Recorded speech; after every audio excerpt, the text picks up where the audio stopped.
Sobat AI Care, aku dengan Helis Budiman, aku founder dari LSM Kuldesak di Depok. Kuldesak itu sendiri adalah sebuah LSM yang menangani isu dari HIV/AIDS dan juga korban nafsa.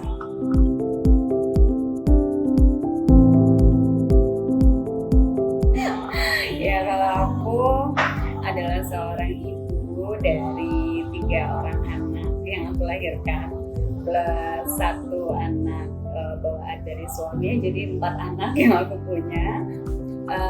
Terus sudah gitu juga aku sebagai ibu rumah tangga, kesehariannya biasa ya gitu. Sebagai ibu rumah tangga itu pekerjaannya dari melek mata gitu tuh banyak, kalau dijabarin satu-satu waktunya nggak cukup.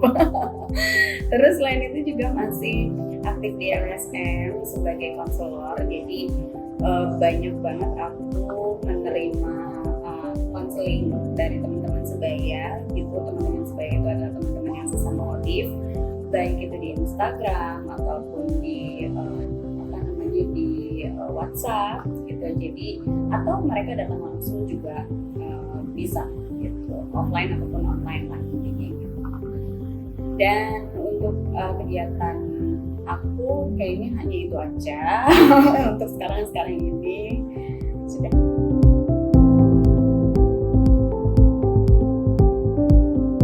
Ya, awal aku tahu bahwa aku terinfeksi HIV itu adalah karena aku merawat almarhum suami aku ya dulu di tahun 2006. Dia itu sakit, dalam waktu 2 minggu dia mengalami wasting syndrome.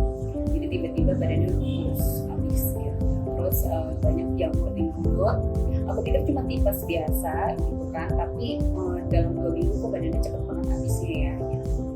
Dan akhirnya setelah beberapa kali masuk rumah sakit dan di asesmen lebih lanjut sama dokter, dan apakah asesmen itu termasuk kayak apakah dia pernah punya perilaku yang berisiko seperti seks ganti pasangan ataupun menggunakan narkoba, dan dosa masa lalunya dia itu harus terungkap gitu ya, harus diungkapkan. Dan dia bilang iya, tapi dia sudah berhenti 2 tahun sebelum kami menikah. And then akhirnya diceklah HIV-nya karena kemungkinannya resikonya dari dosa masa lalunya dia ini gitu.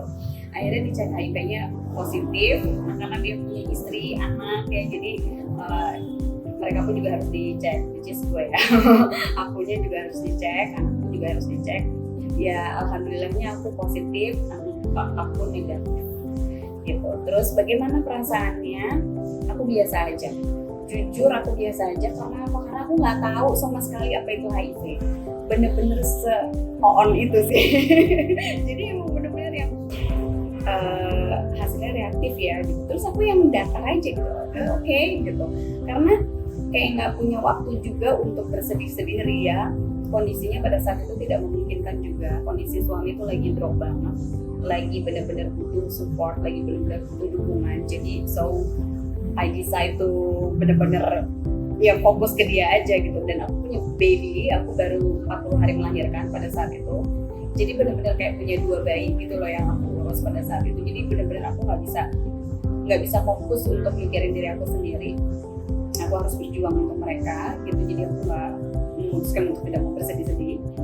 Dan 5 bulan kemudian dari kami mengetahui status kami HIV positif itu, suami aku akhirnya nyerah, dia nggak mau minum obat dan segala macam, dan akhirnya meninggal dunia di saat anak kami itu di usia 5 bulan.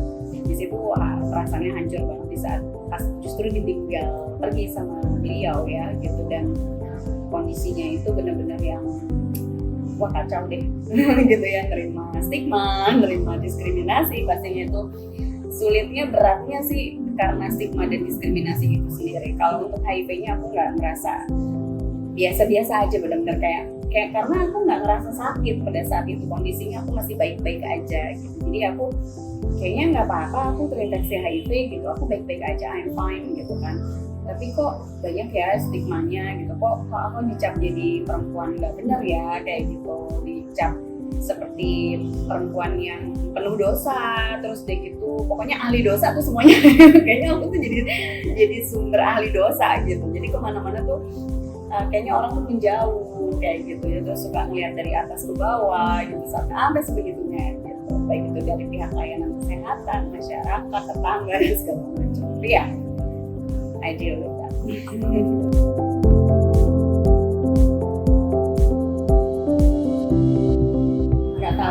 nggak tahu sama sekali aku tentang HIV itu apa, tapi pas begitu aku baca-baca dikasih bukunya gitu kan dulu kan nggak bisa nge-googling kan, dulu 2006 tuh harus buka buku gitu kan. Akhirnya aku dikasih banyak buku, leaflet dan segala macam yang aku bawa, dan itu malah bikin aku takut. Yes, yang bikin aku sempat berpikir kayaknya aku nggak bakal lama deh gitu kayaknya. Dan dokter tuh pada saat itu pun juga bilang paling lama hidup aku tuh cuma 3 tahun. Iya, seperti itu sama dokter. Terus aku yang nggak mungkin nih, nggak bener nih gitu, dokter tuh nggak bener gitu. Kayak gitu sih. Masih terbatas ya? Iya bener, informasi itu masih terbatas banget. Dan aku waktu itu kan pastinya mikirin anak aku gimana gitu kan, udah kehilangan papinya, terus masa harus kehilangan maminya juga gitu. Jadi aku harus survive untuk itu gitu.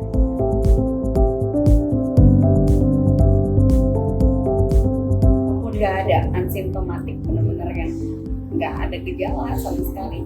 Cuma memang aku agak sedikit gampang kecapean aja gitu. Dari tahun 2006 sampai 2010 itu aku kan nggak dikasih obat ARV karena pada saat itu regulasinya atau kebijakannya itu masih pakai kebijakan yang lama ya. Jadi ODIF bisa mendapatkan ARV itu kalau CD4-nya ada standarnya gitu. Kalau sekarang kan hari ini lo terinfeksi, hari ini juga harus minum obat ARV gitu kan. Kalau dulu tuh perjuangannya gila-gilaan sih, harus masuk dalam fase AIDS dulu, baru kita dapat obat ARV. Jadi CD4-nya harus rendah dulu, baru kita dapat obat ARV. Jadi dari tahun 2006 sampai 2010 itu aku benar-benar berjuang banget untuk mempertahankan CD4 aku.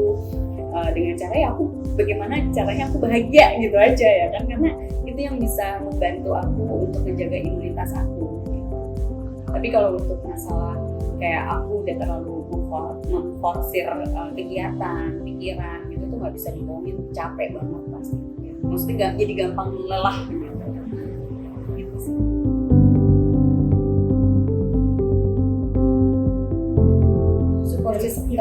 Support system aku yang paling besar itu adalah mama kandung aku, keluarga aku lah ya pastinya gitu kan, dan keluarga almarhum suami gitu. Aku tuh punya 2 keluarga ya gitu kan, 3 pas aku nikah tuh aku punya 3 keluarga. Sebelum aku nikah aku punya 2 keluarga karena aku dari broken home kan basicnya gitu kan.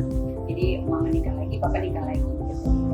Terus mereka lah yang menjadi support system aku gitu. Jadi mereka selalu bilang bahwa mereka nggak mau gitu kan punya anak seperti aku gitu kan, walaupun tetangga kanan kiri udah pada ngomongin gitu kan, udah yang aduh kalau misalnya mau datang ke sini mendingan ngomong dulu deh sama kita, seperti gitu ya gitu, sempat ditelepon terus ya, lu kalau misalnya mau datang ke sini ke rumah nyokap lu kasih tahu dulu ya sama kita biar kalau datang kita pergi dulu gitu kan. Sampai sebegitunya itu dari masyarakat ya, dari lingkungan aku gitu kan, lingkungan di tempat mama aku tinggal.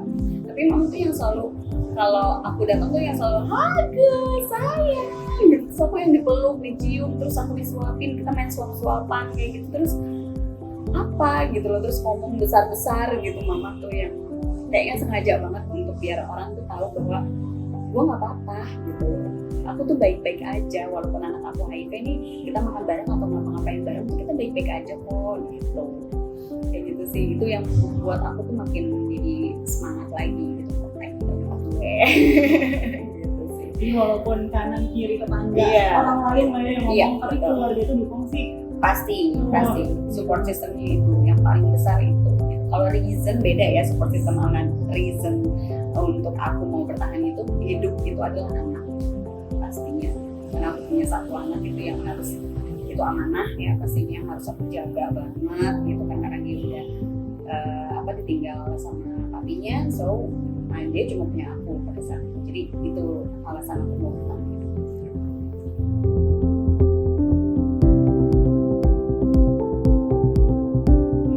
Awalnya diarenya nggak kelar-kelar sampai 3 bulan, dari bulan Desember sampai bulan Februari itu nggak kelar-kelar. Sehari itu aku bisa 30 kali buang air besar. Batuk dikit trot. Begitu deh ya intinya. Terus deh gitu pastinya ada beberapa gejala yang lain kayak aku kena tipes. Terus tapi yang paling berat itu adalah diare. Terus deh gitu tipes. Terus dokter juga bilang kayak aku ada sifilis karena udah mulai bintik-bintik di telapak kanan dan juga telapak kaki aku. Terus udah gitu liver, aku juga ada bermasalah sama liver aku karena ternyata aku ada hepatitis C, terinfeksi dari almarhum suami aku juga.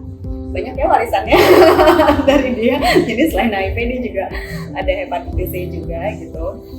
Jadi pada saat itu tuh udah di stadium 3 dokter bilang. Dan pada saat itu aku juga cuma bilang sama dokter bukan aku yang nggak mau minum obat, tapi pemerintah yang tidak memberikan aku obat gitu kan. Tapi kalian yang tidak memberikan aku obat, so harus begini dulu kah gitu kan kondisiku, terus baru aku bisa mendapatkan obat gitu. Kayak gitu sih. Dan perjuangannya itu ketika kita lagi drop kondisi kesehatan kita, mental kita juga gitu ya, terus minum obat ARV yang sebegitu kerasnya itu pastinya nggak mudah, nggak gampang banget guys. Itu benar-benar yang penuh perjuangan banget, karena ketika badan lagi dalam keadaan tidak baik-baik aja terus dimasukkan benda asing ke dalam tubuh, itu benar-benar yang kayak dimasukkan benda apa gitu kan di dalam tubuh, kayak berasa banget berantemnya di badan, sehingga akhirnya timbul demam apa segala macam kayak gitu. Minum obat seminggu malah dirawat. Lucu ya gitu, karena ya sebegitu kerasnya dulu ya, karena kan kita bicara soal 11 tahun yang lalu aku awal-awal minum obat ARV, dan ARV juga masih pakai yang regimen lama gitu kan, jadi efeknya luar biasa sih. Kalau yang sekarang regimennya udah lebih aman, udah lebih lebih gitu, ke tubuh tuh udah lebih lebih baik lah gitu daripada yang regimen lama.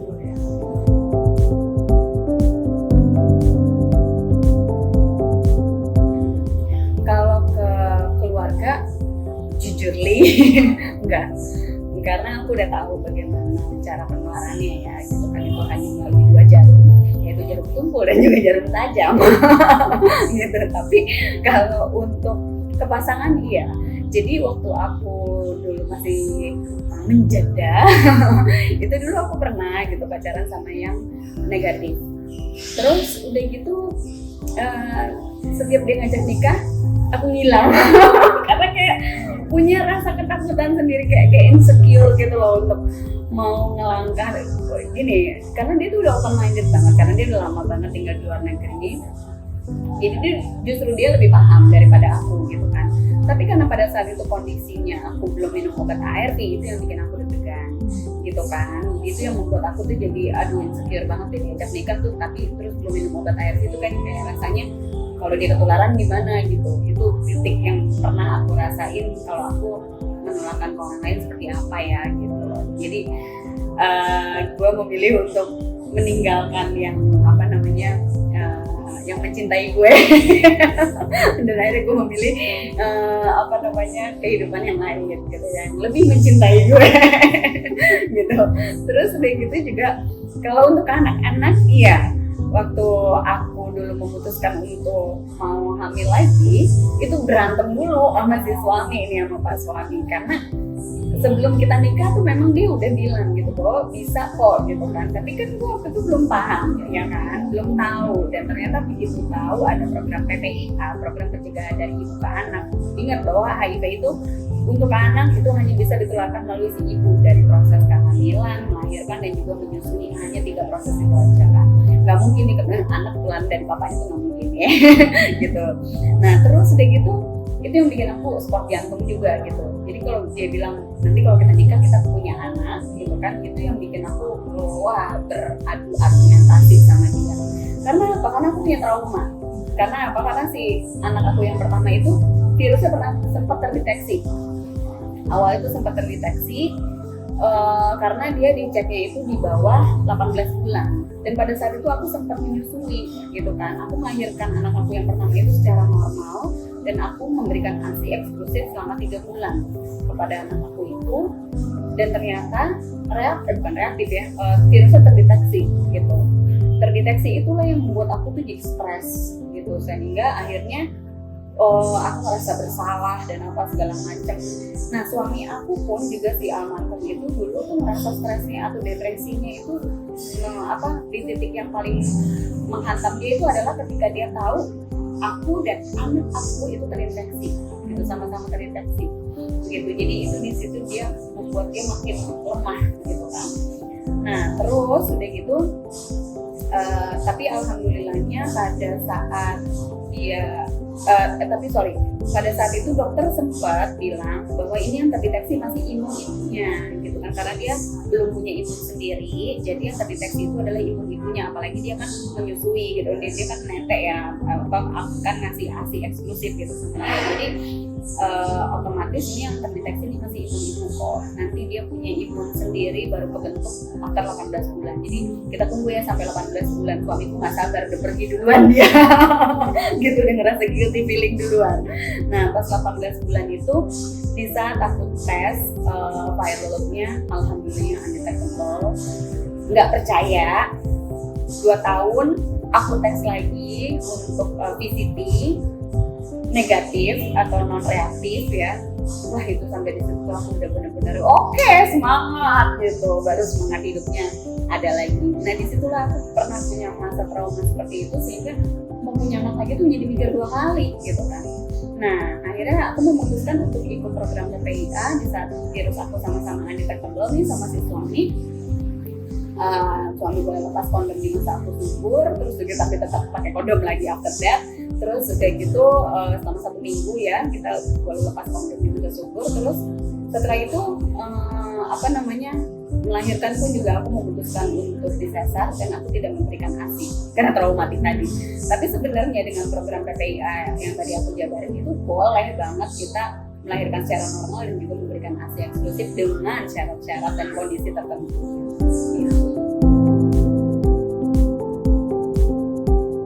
Negatif. Itu sebuah anugerah yang terindah banget ya buat aku, dan itu juga sebuah pencapaian yang sangat luar biasa buat aku. Aku bisa membuktikan kepada keluarga, kepada masyarakat, nggak usah ke mereka tuh, ke diri aku sendiri ya kan, yang perlu kita buktikan itu adalah ke diri kita sendiri dulu bahwa ternyata aku bisa gitu kan, ternyata aku bisa, dan ini juga aku bisa share juga ke teman-teman Odif di luar sana bahwa tidak ada yang tidak mungkin gitu, dan ini bukan akhir dari segalanya. Lu bisa punya kehidupan yang baik-baik aja, normal aja deh gitu, sama seperti manusia-manusia yang HIV itu sama kayak gitu.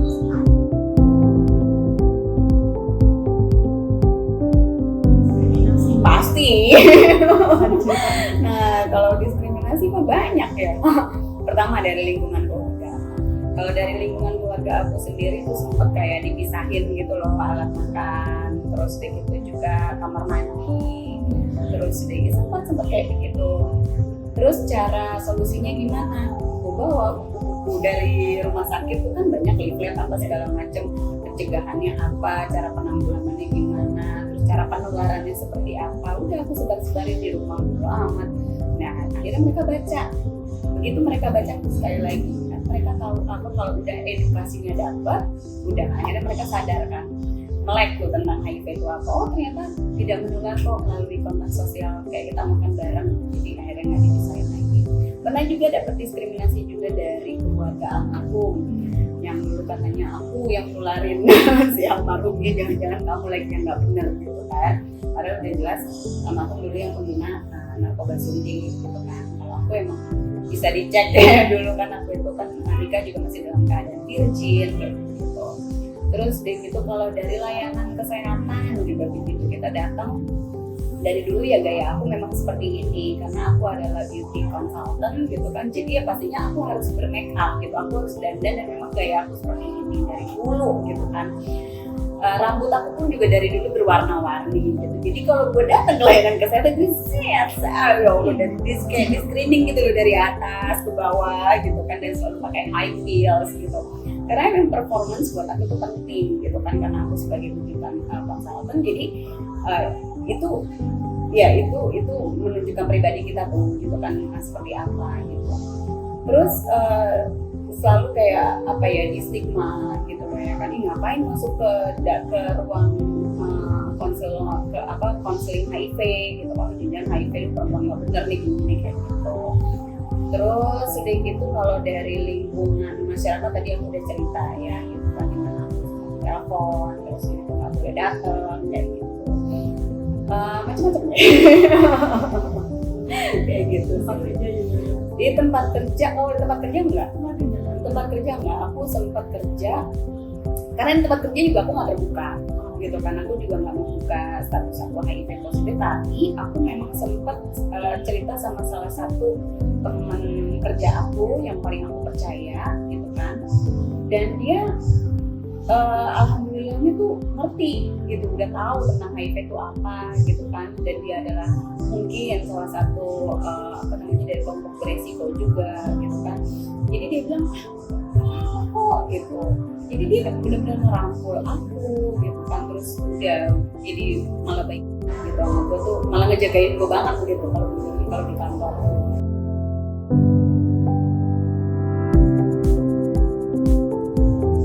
Bagaimana rasanya hidup dengan HIV itu pastinya dari aku 16 tahun hidup dengan HIV itu dinamikanya naik turun ya gitu.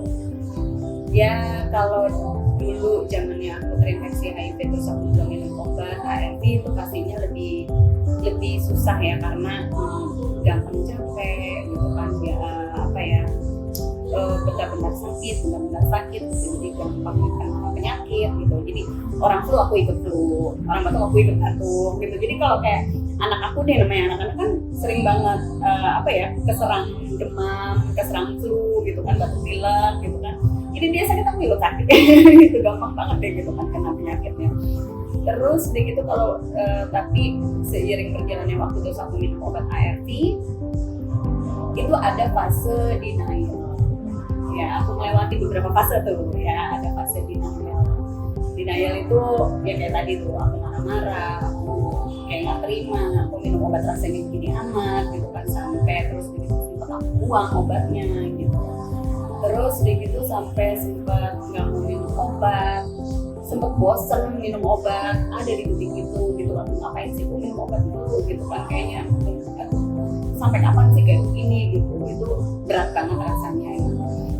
Tapi terus begitu dari fase denial itu menjadi berproses menjadi fase berdamai, berdiam berdamai gitu kan.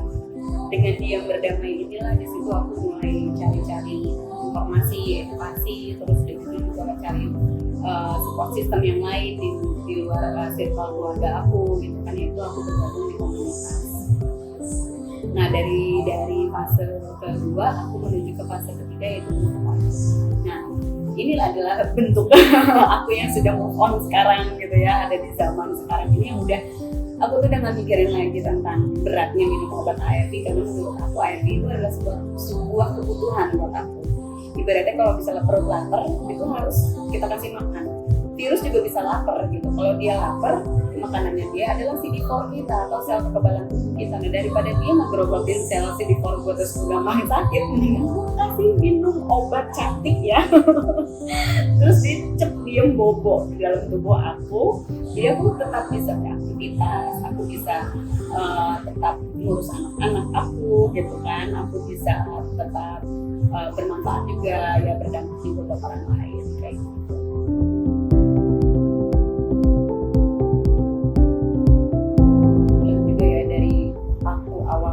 Terinfeksi itu aja kan ya, untuk mendapatkan obat ARV itu masih sulit ya, karena mungkin stoknya juga masih terbatas dan yang lain-lain. Terus kalau di tahun 2016 itu perubahan kebijakan ya gitu kan, udah mulai yang ada program SUPA, Strategic Use of ARV. Jadi hari ini kita terinfeksi, hari ini juga kita harus minum obat. Terus berubah lagi lebih baik lagi gitu, menjadi concernnya ke notifikasi pasangan gitu sekarang ini gitu. Jadi tidak hanya si pasiennya gitu ya kan yang dinikah, tapi juga bagaimana nih intervensi ke si pasangannya gitu, biar dia tidak terinfeksi HIV dengan menggunakan PrEP sekarang ini, ada PrEP juga. Jadi Jadi selain menggunakan kondom gitu kan untuk pencegahan HIV dan juga IMS-nya, mereka juga dikasih PrEP untuk pencegahan HIV-nya. Itu dinamis banget, dan menurut aku semakin kesini tuh semakin baik.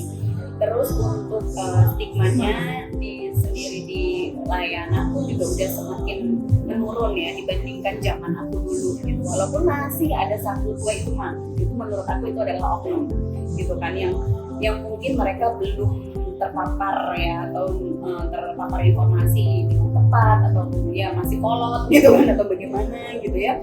Itu masih ada 1-2 orang yang aku temui seperti itu gitu. Tapi ada juga dari klien-klien aku yang nge-DM, nge-WA itu kalau di pelosok-pelosok tuh masih banyak ternyata untuk stigma, untuk diskriminasi yang mereka akhirnya diusir dari kampung itu masih ada, rumahnya dibakar itu masih ada, kayak begitu itu masih ada gitu. Itu tapi di pelosok-pelosok, tapi kalau tidak terjadi di kota-kota besar gitu, di kota-kota besar alhamdulillahnya sudah mulai menurun. Nah ini adalah PR kita bersama nih, bagaimana caranya gitu kan untuk bisa masuk informasi ini ke kota-kota atau ke wilayah-wilayah ya better lah dibandingkan yang dulu. Aksesnya juga lebih gampang banget, kita mencari informasi tinggal pakai jempol aja ya, kita tinggal googling ya kan, mau di YouTube di Google di Instagram udah banyak banget informasi. Kalau zaman aku dulu ampun harus rame kok.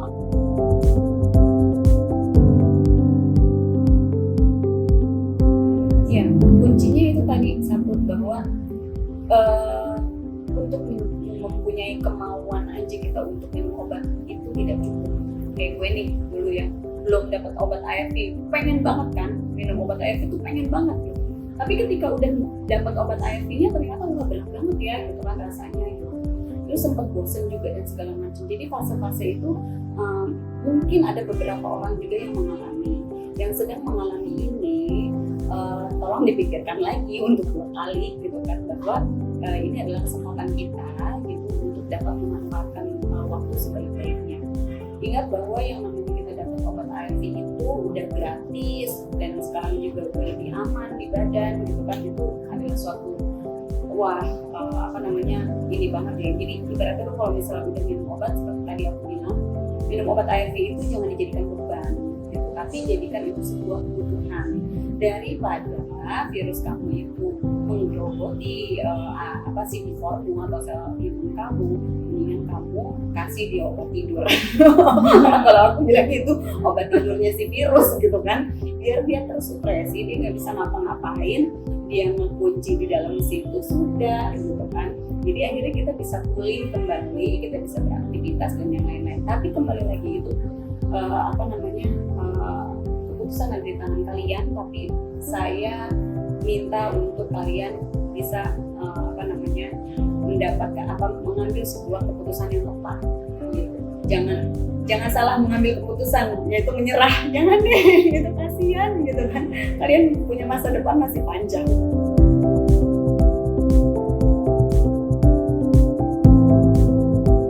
Ingat bahwa aku selalu bilang sama teman-teman di luar sana tuh yang namanya penjara yang paling kejam itu adalah ketakutan dalam diri kita sendiri. Jangan takut sama stigma. Ya kita justru harus bisa menunjukkan kepada teman-teman semua, orang di luar sana, keluarga kita, masyarakat di luar sana, bahwa kita baik-baik aja. Kalau kitanya cengeng, kalau kitanya tidak berdaya, maka mereka akan melihatnya kita tuh lemah gitu. Kita akan semakin ditindas gitu. Tapi kalau misalnya kita menunjukkan bahwa kita baik-baik saja, kita bisa berdaya, kita tetap bisa bekerja, kita tetap bisa produktif, kita bisa menikah, kita bisa punya anak yang negatif dan segala macam, maka akhirnya mereka juga akan, dia hidup dengan HIV baik-baik aja gitu.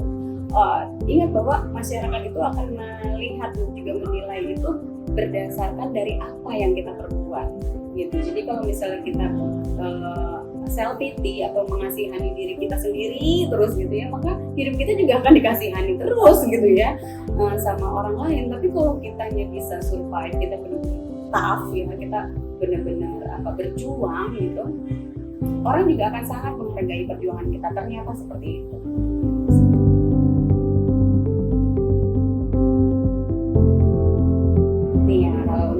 buat teman-teman di luar sana, masyarakat di luar sana,